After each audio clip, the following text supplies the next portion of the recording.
ההיקפים של משולשים שווי צלעות מהווים סדרה הנדסית עולה. בסדרה ישנם 8 משולשים. אורך הצלע של המשולש הראשון הוא 2 סנטימטר, ואורך הצלע של המשולש השני הוא 6 סנטימטר. א', מהו ההיקף של המשולש השלישי בסדרה? ב', מהי הצלע של המשולש האחרון בסדרה? ג', מהו סכום ההיקפים של 8 המשולשים? אז בואו ניגש לשאלה. יש לי כאן משולשים שווי צלעות. משולש שווי צלעות הוא משולש שכל הצלעות שלו שווה. זה שווה לזה, שווה לזה. כולם שווים זה לזה. כל הצלעות שוות זה לזה. אורך הצלע של המשולש הראשון הוא 2 סנטימטר. אז אם זה 2, אז זה כל 2. זה 6, אז זה כל 6. בואו נבנה סדרה.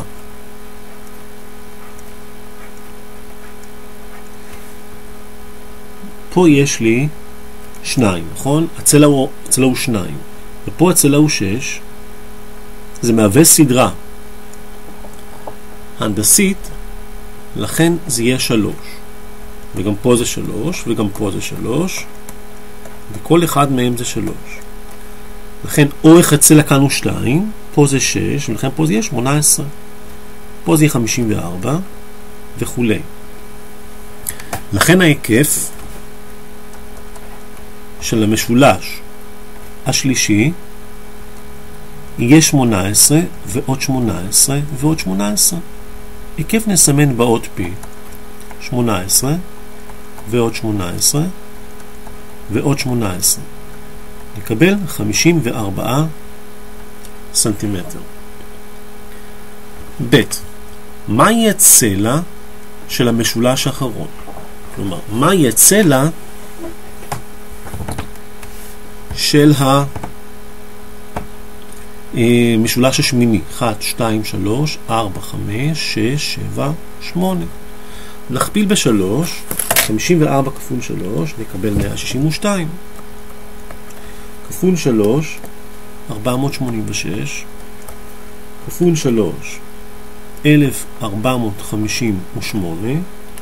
כפול 3, 4374 סנטימטר. לכן הצלע של המשולש האחרון הוא 4374 סנטימטר. ג', מהו סכום ההיקפים של 8 המשולשים? אז כדי לפתור את השאלה הזו נשתמש בסכום של סדרה הנדסית.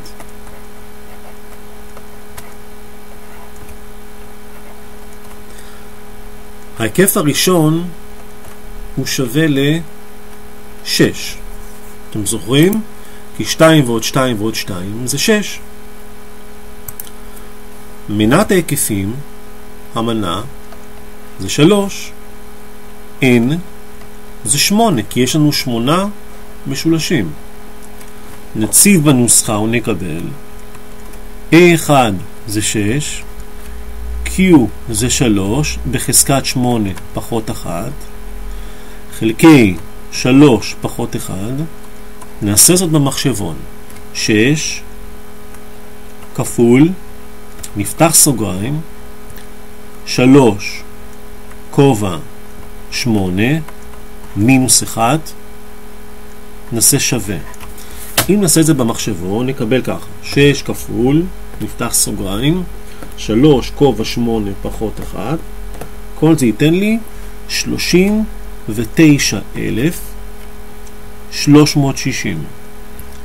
את זה נחלק במכנה. אז נעשה 39,360 חלקי, נפתח סוגריים, 3 פחות 1 נסגור סוגריים, שווה, נקבל 19,680 סנטימטר. וזאת התשובה הסופית, ובזאת סיימנו את התרגיל.